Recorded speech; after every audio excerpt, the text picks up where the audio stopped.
Women's IP World.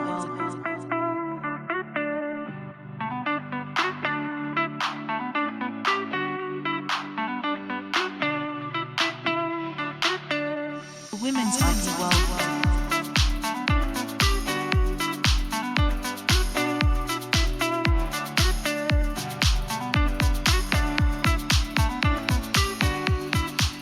Women's IP World. Welcome to episode 1 of season 4 from the Women's IP World Annual Podcast, a podcast series that's shining a spotlight on women in IP. I'm your host, Michele Katz, and I am the co-founding partner of the law firm Advitam IP, which in Latin means intellectual property for life. We are based out of the US in Chicago. Me and my firm are hosting this podcast on behalf of Northens Media PR and Marketing Limited, based out of the UK and London. They are the publishers of the Women's IP World Annual and the Global IP Matrix magazine. The newest edition of the Women's IP World Annual was just released and can be found digitally at www.womensipworld.com. Again, that's www.womensipworld.com.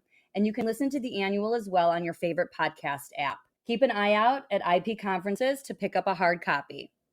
I'd like to welcome Yasemin Özdemir, solo founder of IP Lunar in Turkey. Welcome. Hello, Michelle. So today we're going to focus on being true to oneself. That was something that I got out of your interview. Being true to oneself in the practice of law. You started your own firm in 2020, if I believe that's correct. Yes, that's correct. Of all the times to start a law firm, right? Yes, it was a very difficult time. It was midst of COVID, actually. Yeah, so you actually started your firm after the lockdown, like after February, Yes. March of that year. So before we go there, I want to go back in time a bit because our journeys do have an effect on where we go later, correct? Yeah. So you majored in English language and literature and then pursued a master's in international marketing and foreign trade. Did I get that right? Yes, that's right. So how did you get to intellectual property from those degrees? Yes, actually, it's very it looks interesting because I didn't study law, but I started my journey by translating patent documents. So I'm as English language and literature graduate. I thought I can do some translation, and I came across with patent law. So I was translating patent documents. And after that, I got employed by a company, and I was very interested in intellectual property. So I was always asking questions, and I was very interested. And at some point, there was a place for me in the international department. So I could start doing both translation and doing IP related work. This is how it started. So you did then go to law school? No, I haven't. Okay, so it's not required. Yes, it's not required in Turkey. Is there an exam? How does it work in Turkey? Yeah. So in Turkey, you have to study the law. So there are exams both for trademarks and patents separately, and you have to pass these exams, which are based on the law. So if you pass, you are qualified to be a trademark attorney and a patent attorney. Okay. Yeah. So since we're talking about language, how did you come up with IP Lunar as the name of your law firm? Yes, so Lunar, it represents, IP Lunar represents our company's way of looking at the world. So it represents, it's Luna. It has always been connected with feminine energies and change and cycles. So I have this thing with the moon. It represents illumination and constant change of the nature. So it's a perfect name representing my company's way of looking at the world and working. Well, it certainly makes a lot of sense. I read your interview and some of the topics that you discuss about interconnection, the connection we have in the world and to other people, and the connections within ourselves. I can certainly see that that was the connection that you have with the world. I know that that you're a yogi, Yes, I and so am. that's one of the things that centers you. Would you say? Yes, that's correct. That centers me. At the same time, I find this.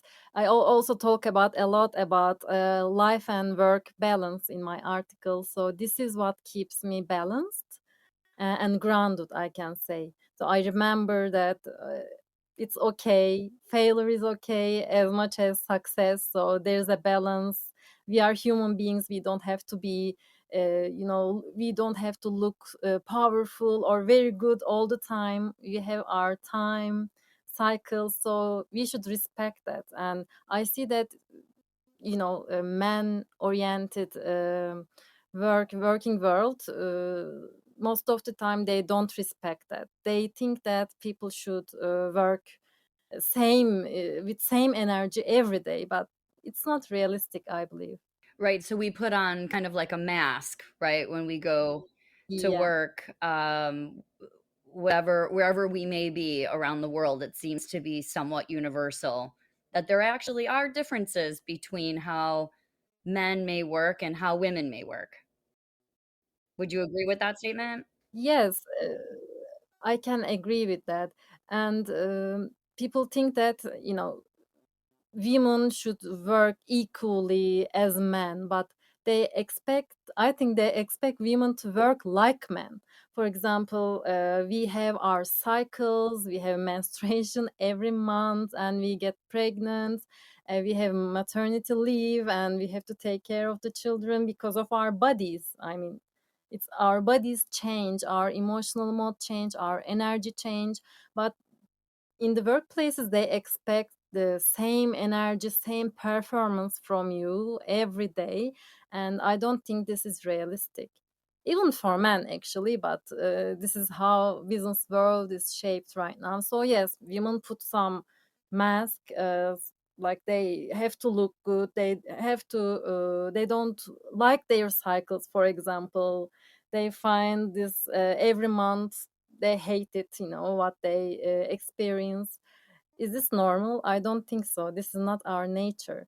So I think there's something else to that. So would you say that in order to be true to yourself, you kind of removed yourself from law firm life, kind of typical law firm life, and it led you to start your own firm? Yes, that's one part of it. So I always wanted to start my own firm, but I thought it's too early. I have to earn more experience. I'm checking my CV. It's been 4 years, 5 years, so it must be at least 10 years maybe when you start. So I thought during the COVID, numbers are just numbers, because when I'm checking the years, like when will I have 10 years experience? Okay, but I will be 10 years older then, and time will pass. But it's just now, I know, I believe in myself. I have good responses from the clients. I'm good at this, I'm passionate, I have this fire within me. So why wait? It's just numbers. I don't know, it's just a thing in our minds. So during the COVID, we worked from home. We were on our own, so we just saw how it worked actually, and this encouraged me. And this is how I started. I said, okay, I will give it a try. But honestly, I was 100% in acceptance that if this doesn't work, it doesn't. It's okay also. But I will give this a try. Why not? What is there to lose? So I just, with this acceptance, I started my own firm, and I can say it's one of the best decisions I have ever made. We're quite aligned there, from the standpoint that I think I wasn't as young as you when you started, I think, but I was in my mid 30s. I had been practicing for, I don't know, something like 10 or 12 years when I started my own firm. I'm also in my mid 30s. Well, I was past tense. But Yeah. yes, I mean, I remember certain people coming up to me and saying, "There's a window. There's a window to start your own practice." Now, I don't know if that's really true. I think every individual is different. And, we might have like our real age versus our life age or something like that. But they were saying, yeah, that I was in that sweet spot window. And, 12 years later, almost 13 years later, like you, it was the best decision I could have made. And it is very risky. And I think that's part of the reason why people say, there's a window because of being able to handle the risk for better or for worse, whatever happens. Now, at this point, we're going to take a quick break, and I want to get a little bit deeper into the interview that was published in the latest Women's IP World Annual. So we'll be back real soon. The Women's IP World Annual 2025 calls upon remarkable women in the IP and innovation sectors to join our prestigious global network. We invite you to be among only 3 women representing your country in our 6th annual edition, set to be published on International Women's Day, March 2025. If you are interested in elevating your personal and firm's profile on a global scale, whether through a featured profile, sharing thought leadership, or promoting your intellectual property law services, this is the perfect opportunity. We would love to hear from you. For more information, please email us at info@womensipworld.com or call +44 0203 813 0457. Alternatively, please check out our website at www.womensipworld.com. Northlands Media PR and Marketing Limited proudly presents its inaugural 2025 Women's IP World Ranking. Celebrate the top 100 influential women leaders in IP law, champions of leadership, innovation, and global influence 2025 ranking. Put yourself forward or nominate someone you think deserves this accolade for free today. This global initiative recognizes leadership, mentorship, legal expertise, and more. Gain recognition, expand your network, and showcase your impact in categories like diversity, impactful litigation, and international influence. Whether you're nominating yourself or a colleague, help us honor the women shaping the future of IP. Visit www.womensipworld.com to nominate today. You are invited to submit either a self-nomination or nominate a deserving individual, completely free of charge. The top 100 women will be featured in the 2025 edition of the Women's IP World Annual. So what are you waiting for? Go to www.womensipworld.com to nominate today. We cannot wait to receive your nominations. Welcome back. We are on page 76, thereabout. If anyone wants to take a look at the hard copy or online, we are going to be chatting, getting a little bit deeper into Yasemin's article, her interview, which was really different. And I appreciate that the magazine is trying to keep things fresh and different. Normally we don't have interviews published, but it's, straight articles. So this was a fun read and very insightful. So we're talking about various differences. There's like the traditional model, which we often connect to like a male model, a conventional model in a law firm. How would you describe differences in defining success? So success for me is doing best I can for that time being, according to the situation I have, and this being free from the target. I mean, what will I have in the end? Will I have recognition? Will I have applause? Apart from that, I want to do best I can, and this gives me content. So I feel successful in that. So Yasemin, what I'm getting out of this from you is that it's the focus. Where are we putting our focus when we're working with our clients? right? Yeah. So, for example, in the States, it's really common to have billable hours and billable hour minimums. So, for some, the success would be I'm going to be the top biller, right? Mhm. Or I'm going to bring in the most money. Yeah. But you're saying for you, your focus is on the task at hand to do the very best for your client. And then the outcome, well, hopefully you still want to win, of course. But when you're focused on the best work you can do, it's the focus on that aspect as opposed to get the win, get the win, get the highest number of hours, get that. Would that be a fair assessment? Yes, this is definitely correct. This is what I try to say also in my article. Yeah, it's free from ambition, but you have to do your best with the task at hand. You have to give your best, and if you're not enough, you should always ask help. People also don't do this much, I think, because they think they have to do it all by themselves because they are on your own. But it's okay to ask help. It's okay to say what you need and search for it. And yes, if you do this, I think the best outcome will be there also. But if you just go for the win, as you say, it changes things. It has a different focus. Yeah, let's talk about your firm for a little bit. What's the makeup of your firm? So I'm on my own. It's like solo company created by me, but I'm in cooperation with my older colleagues. They also have their own companies started exactly in the same year with me. We were working together previously, but right now we are separate firms, but we are always in connection. This is something I have never experienced in my previous companies that I worked because all the other companies look like rivals. We should not talk to them. We should not share anything with them. But with my colleagues and also good friends, we share things with each other and we help each other. It's like we are one, but in a separate terms. Yes. So when you are a small firm and a modern firm, you can be nimble like that, right? Yeah.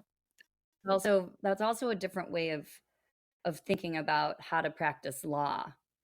Because when you were in a prior practice, I mean, it was a very different. You wouldn't be consulting people in other firms. But now you got this like a peer group almost, right? Like a peer group where you can work with each other. And since you all own your own firms, right? You can do that. Yes, we can do that. We can ask questions, we can share ideas, and give us the news all the time. So stay updated and things like that. And also, for example, as I told you, I didn't study law. I'm a trademark and patent attorney, but for my litigation cases, for example, I work with my colleague who is a lawyer and very experienced in trademark and patent cases, lawsuits.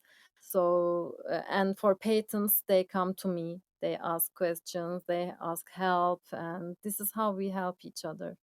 So when you say you're like a patent and trademark attorney, do you mean agent by chance? Is that like do you have that distinguishing word in Turkey where if you're not a lawyer, you're an agent, or is the term the same in Turkish? We say in Turkish vekil, Mhm. a lawyer is avukat. Oh, okay. So you do have a separate term. In English, in many cases in the States, for example, if you didn't go to law school, but you are filing patents and trademarks, then you're an agent. And I didn't know if that was the same in Turkey. Yeah, it's It sounds like since there's a different word, maybe like you wouldn't go before the court, no, no. right? Okay, got it. Okay, I just want to make sure that we're all clear. And then, but the lawyers can. And then when you have a litigation, you've got your lawyer colleague, Yes, right, in his or her firm, and then you work together in that way, that's right. and vice versa when they have, what we'd call like prosecution Yes, filings. that's Okay. right. Okay. Okay, great. So I want to go back a little bit to, when we were talking about gender. You had this great quote in your interview. It says, gender equality in business should not mean women can work like men. It should mean that women are allowed to be women and work together with men. Hopefully I quoted Yes. that Yeah. correctly. And Yeah. I remember thinking, yes, like, amen, like, absolutely. We don't have to be identical. Working together, though, we are successful. When people talk about diversity in law firms and how you tend to, studies show like that get better results, right? Coming from different perspectives and the strengths within us with strengths of others together just means more Yeah. strength. I mean, I'm not quoting anyone, that's just me. But I'm saying, Yeah. I could align with that. And it seems to be like what you've been saying all along here is that you still work hard, we just might work a little bit differently. Um, but together we can make a great team. Exactly. Exactly.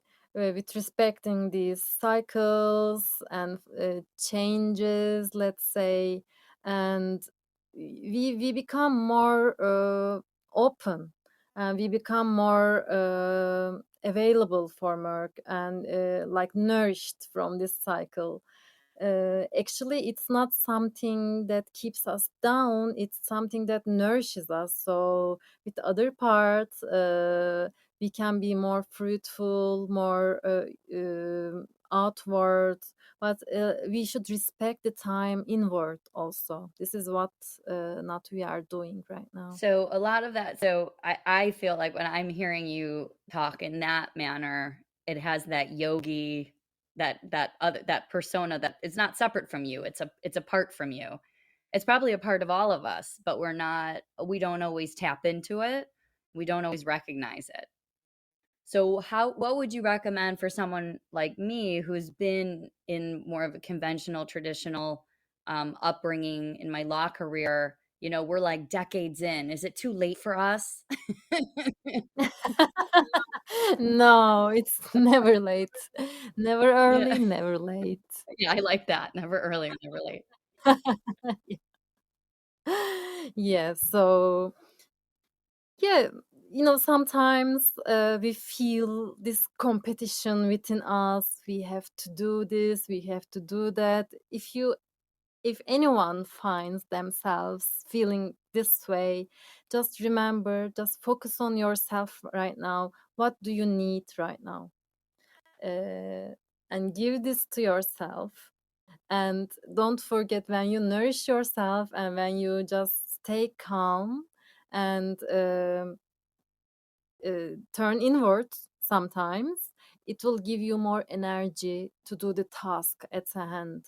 Just we should stop and ask ourselves, what do I need right now? What do I feel? And this feeling, where does it come from? What is the roots? Asking these questions help us a lot in life, I believe, and anyone can do that anytime in life. So if we have anyone who's listening, who is contemplating starting their own firm, is there any advice that you would provide?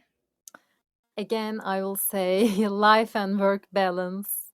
Uh, yes, we want to be successful, we want to go somewhere, be someone, but also um, we have to listen to ourselves. We have to do the things that gives us pleasure, only just pleasure, like our hobbies. We should also take care of them. We should always remember, when climbing the stairs, let's say, we have to give ourselves some time to take a breath, and look around and ask ourselves what we are doing and why we are doing. I think this is very important, the main point of it all. Why are we doing what we are doing? This is very important to ask ourselves, and it will give us very, very deep insights. So the airlines have it right, where they say put your oxygen mask on first so that you can help Yeah, others, right? Exactly. It's so ironic too, because the first article I ever wrote for the inaugural edition of the Women's IP World Annual, I think the title of my article was Work-Life Imbalance.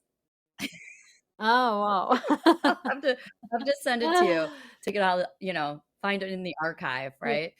Because I was looking at it in a different, it just shows like different mindset and a different time period too. This was in 2019, I think. Uh-huh. So it was obviously pre-COVID, but the idea of that it's okay to accept that there's not always balance.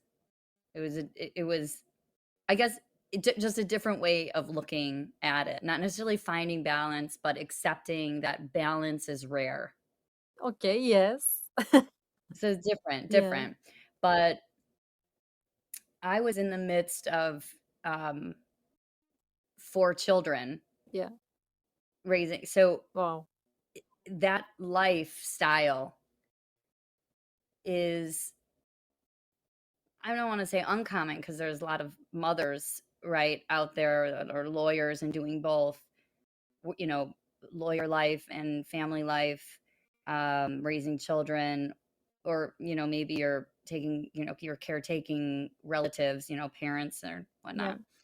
So that finding that oxygen, finding that time, like what would you recommend in our closing here, is like, it's not, I'm not saying it's easy to say, but how does one, do you have any recommendations for people who are struggling with finding that time? How, what can you recommend for them? That time doesn't have to be something like going to gym, doing yoga, doing meditation, anything. Just sitting, taking a breath, and feeling your body, feeling your feelings itself, allowing yourself to feel whatever you are feeling. Even this is a big step. Even this is something. I mean, we don't have to feel good all the time. We don't have to feel successful or strong all the time. Whatever you're experiencing, just be aware of what you're experiencing. This is everything, and this kind of challenges in life is a good exercise for that in life.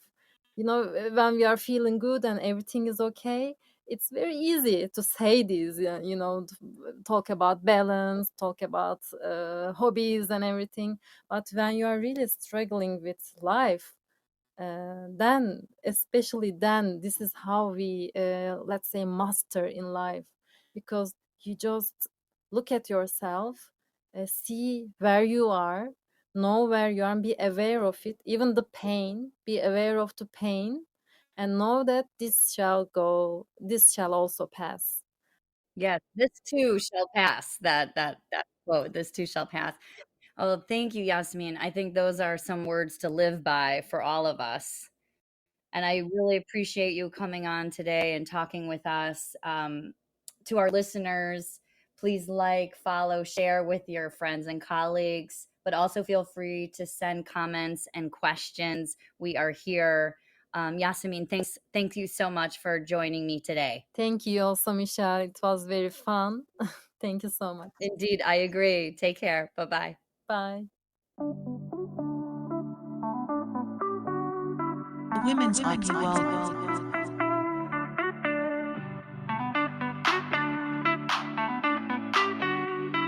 The Women's IP World.